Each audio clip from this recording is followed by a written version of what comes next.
CGP kami yaitu coaching.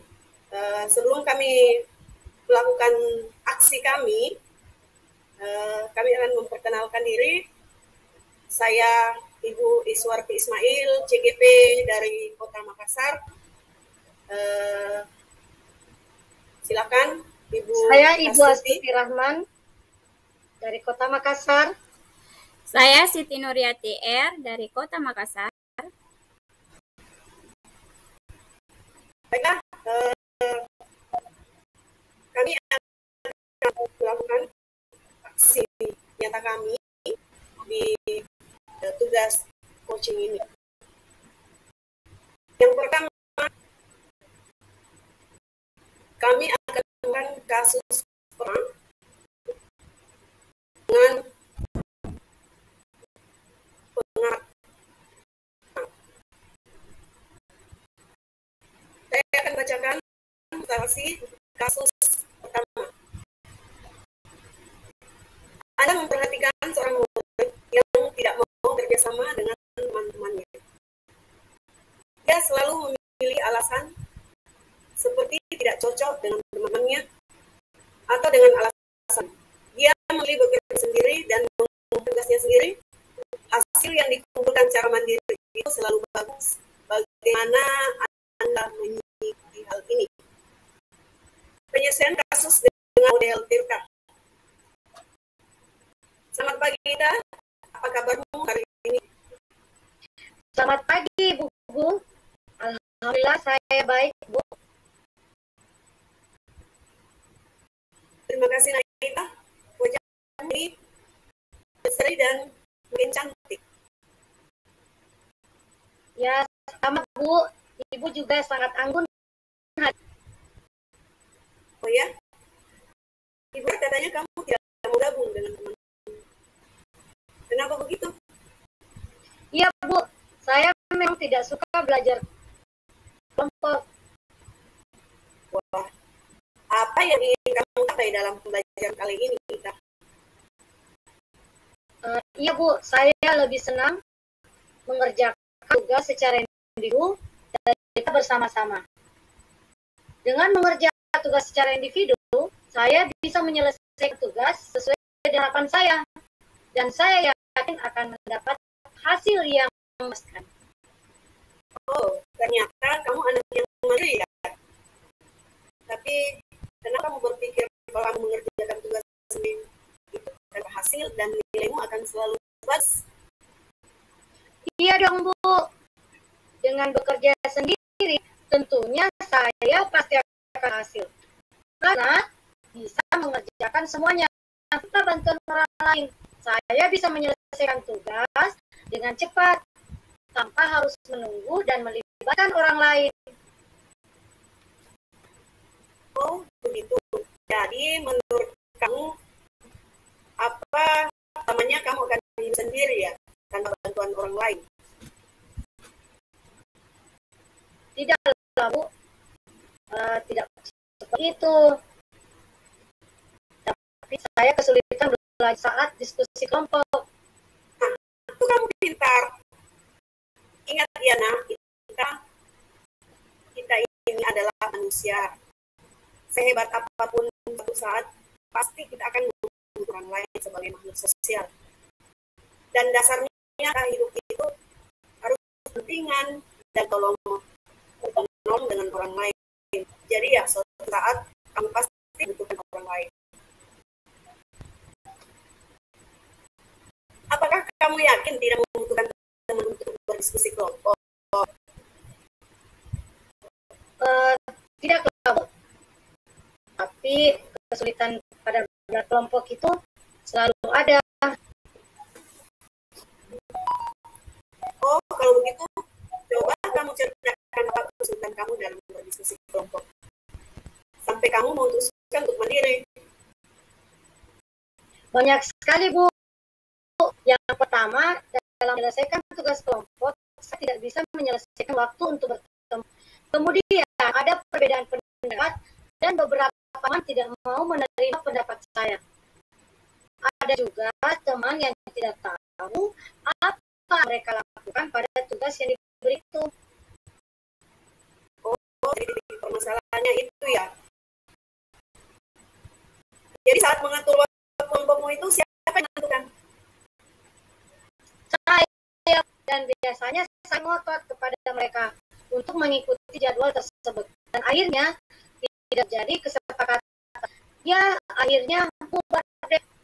Nah, kalau begitu, apa jalan keluar yang untuk mengatur waktu kalian sehingga ada kesepakatan? Dan bagaimana kamu memotivasi teman-temanmu untuk kerja sama mengerjakan tugas itu? Apa yang harus kamu lakukan agar temanmu mau menerima pendapat kamu? Ya, saya akan mengatur waktu yang cocok dan menentukan waktu kosong yang tepat untuk bisa bersama-sama dengan membuat kesepakatan. Kemudian menerima sependapat teman, mereka tidak menganggap saya egois. Karena saya pintar dan yang akhir berusaha melibatkan semua teman kelompok dengan tidak membeda-bedakan mereka dan menghargai pendapat. Nah, itu kamu bisa sekali. Berarti kamu sudah paham bahwa dengan bekerja kelompok semuanya akan terasa ringan dan pastinya kamu akan punya banyak teman. Apalagi itu kan pintar. Pastilah teman-temanmu akan suka sama kamu kalau kamu tidak egois. Betul kan? Ya, betul sekali, Bu. Sekarang saya paham arti sebuah pertemanan. Dan terima kasih banyak, Bu, atas pencerahannya hari ini. Terima kasih kembali nanti kita mudah-mudahan apa yang kita bicarakan hari ini bisa masuk di pikiran dan hati nurani kamu. Ya, insya Allah lain kali kalau kita punya sedikit kendala, punya masalah, boleh kembali berpikiran sama itu. Ya, kita ya, silahkan nanti kita kembali ke ya. Terima kasih banyak ya. Wassalamualaikum. Baik, Bu. Baik, Bu. Terima kasih, Bu. Demikian pembahasan dari kasus pertama kami. Saya persilahkan tim pengamat untuk menanggapi hasil dari kasus pertama tadi. Silakan. Terima kasih. Nah, dari kasus pertama tadi, saya melihat di sini secara keseluruhan sudah mencakup model TIRTA. Yang pertama itu adalah tujuan, di mana pada kasus pertama di sini coach sudah menyampaikan tujuannya. Kemudian ada identifikasi masalah di sini. Sudah memberikan pertanyaan dan umpan balik yang mengarah pada identifikasi potensi pada koci. Dan rencana aksi di dalam kasus satu ini saya sudah lihat di mana sudah memberikan pertanyaan dan umpan balik mengenai rencana aksi koci dalam menyelesaikan permasalahannya. Serta yang terakhir di dalam model adalah tanggung jawab, di mana memberikan pertanyaan-pertanyaan dan umpan balik mengenai komitmen pada koci dalam menjalankan rencana aksinya. Jadi menurut saya kesimpulan dari kasus pertama ini sudah secara menggunakan model TIRTA. Sekian dari pengamatan kasus pertama. Terima kasih. Demikian, terima kasih banyak atas tanggapan atau pengamatan dari kasus pertama. Kami lanjutkan kembali ke kasus yang kedua. Saya akan membacakan kembali ilustrasi dari kasus kedua ini. Seorang murid bercerita, jika merasa diperlakukan tidak adil oleh seorang guru tersebut membuka les privat dan sebagian besar murid di kelas mengikuti les privat tersebut. Kecuali murid tersebut merasa tidak nyaman ketika guru sering menyindir murid yang tidak mau ikut les privatnya. Bahkan murid tersebut juga merasa bahwa nilai yang diberikan pun tidak adil. Para murid yang tahu les guru tersebut mendapatkan lebih baik dari murid tersebut. Bagaimanakah cara Anda menanggapi hal ini? Saya persilakan digunakan untuk memperagakan kasus pertama kedua ini dengan model tirta. Apa yang buat Nanda murung? Hari ini tidak rasa nyaman, Bu. Apa yang membuat Nanda merasa tidak nyaman? Saya tidak nyaman dengan Bu Ida, Bu, karena selalu menyindir murid yang tidak les privat.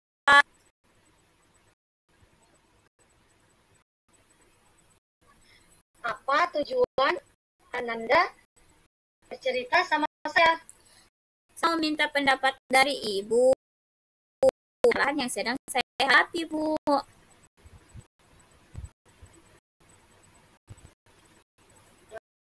Hambatan apa dan gangguan apa sehingga tidak ikut les privat? Sebenarnya saya minat ikut tes, tetapi karena orang tua saya kurang mau untuk membiayai kegiatan les tersebut, sehingga saya tidak mengikutinya, Bu. Kalau itu permasalahannya, Ibu akan bantu dengan menyampaikan kepada guru privat bahwa Anda mau sekali ikut les privatnya, Ya, Bu. apa komitmen Anda terhadap rencana aksi? Sebelumnya saya ucapkan terima kasih jika Ibu akan membantu saya. Dan namun saya akan berjanji apabila saya dapat mengikuti les privat tersebut, saya akan berjanji belajar dengan baik, sungguh-sungguh, Bu. Alhamdulillah. Semoga apa yang Nanda katakan itu dapat terwujudkan ya. Ya, Bu. Terima kasih.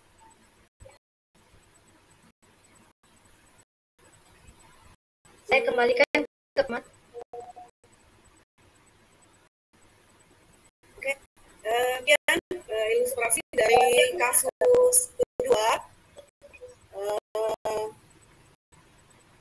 Kasus kedua ini saya sendiri sebagai pengamat ingin memberikan sedikit masukan. Jadi khusus untuk kasus dua pada langkah dalam model ini, tujuan dalam menyampaikan pesan atau maknanya sudah menyampaikan tujuannya dengan baik dari coach maupun dari coach. Kemudian yang kedua, bagaimana mengidentifikasi dengan pertanyaan atau umpan balik yang mengarah pada potensi coaching.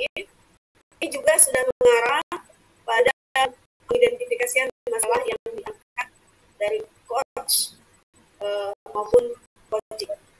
Kemudian rencana aksi di sini sudah memperlihatkan adanya aksi yang ditujukan oleh coach sekaligus coaching yang memberikan pandangan dan arahan yang positif, sehingga coaching di sini bisa memahami dan mengerti dalam menghadapi masalah dan dalam menyelesaikan masalah yang dihadapi.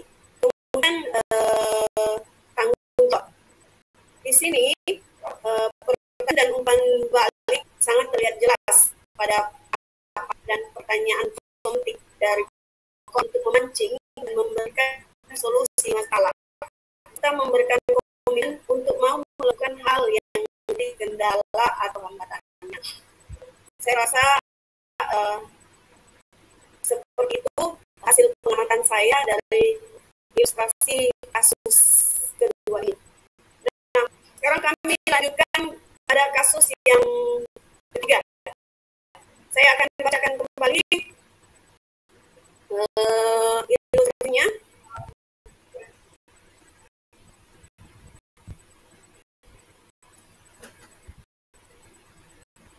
Kasus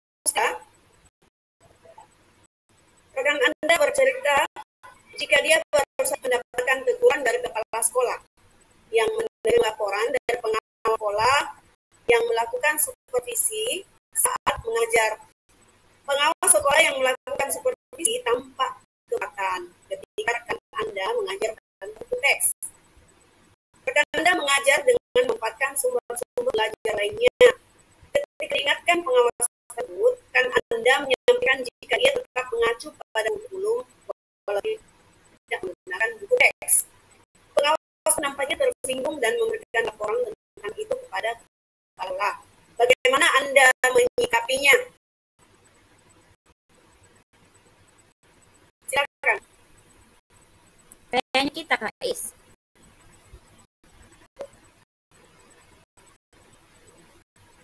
Assalamualaikum Bu. Permisi. Apa saya mengganggu waktu Ibu sebentar?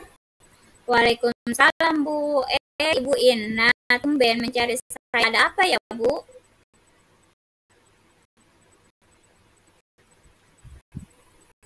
Saya ingin ceritakan Bu. Kemarin saya mendapat panggilan ke ruang kepala sekolah mengenai supervisi yang kemarin itu yang kita lakukan di sekolah, karena saya tidak bawa buku teks ke dalam kelas sehingga mendapat peringatan dari pengawas. Namun saya menyampaikan pada beliau bahwa saya tetap mengajar sesuai dengan kurikulum yang berlaku. Hanya saja perkataan saya itu sedikit menyinggung hati pengawas, sehingga dia melaporkan kejadian ini kepada kepala sekolah.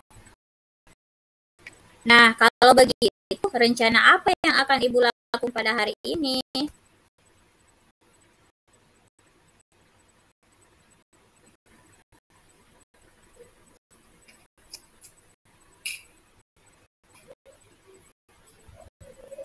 Saya ingin memperbaiki sikap saya pada pengawas serta memperbaiki gaya mengajar saya di dalam kelas, memperhatikan dan membawa buku teks ke dalam kelas.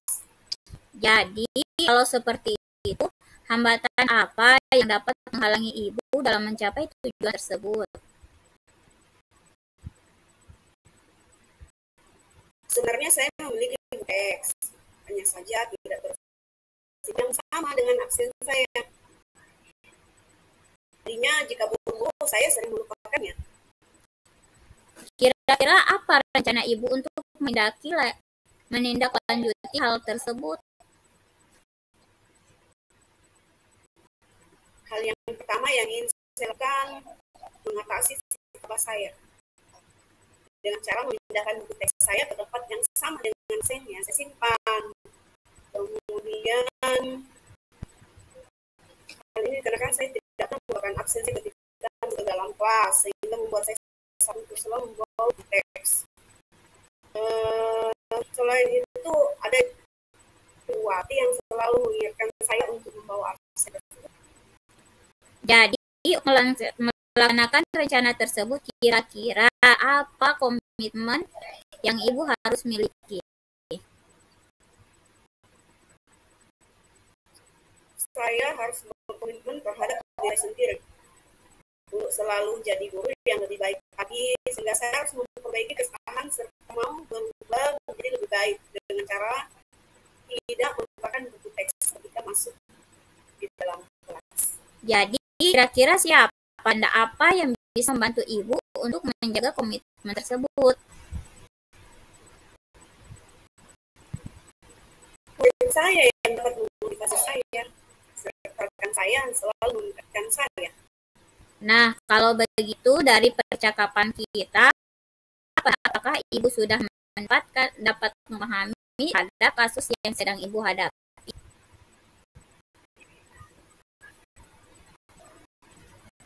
Iya Bu, terima kasih sudah menjadi pendengar setia saya serta mengarahkan saya untuk menyelesaikan kasus yang sedang saya hadapi. Sama-sama Bu, tetap semangat ya Bu demi generasi bangsa kita. Iya Bu, terima kasih banyak. Demikian ilustrasi kasus 3 ini, saya persilakan pada pengamat untuk memberikan masukannya. Silakan. Terima kasih. Saya pengamat dari praktek coaching antara coach dengan coachee, yaitu pada model Tirta, yaitu dalam proses Tirta ini pada saya melihat bahwa tujuan yang ingin disampaikan pada coaching itu sudah tersampaikan dengan tujuan melalui dengan identitas, memberikan pertanyaan-pertanyaan dengan umpan balik, melalui pengarahan dan mengidentifikasi masalah yang ada di coaching.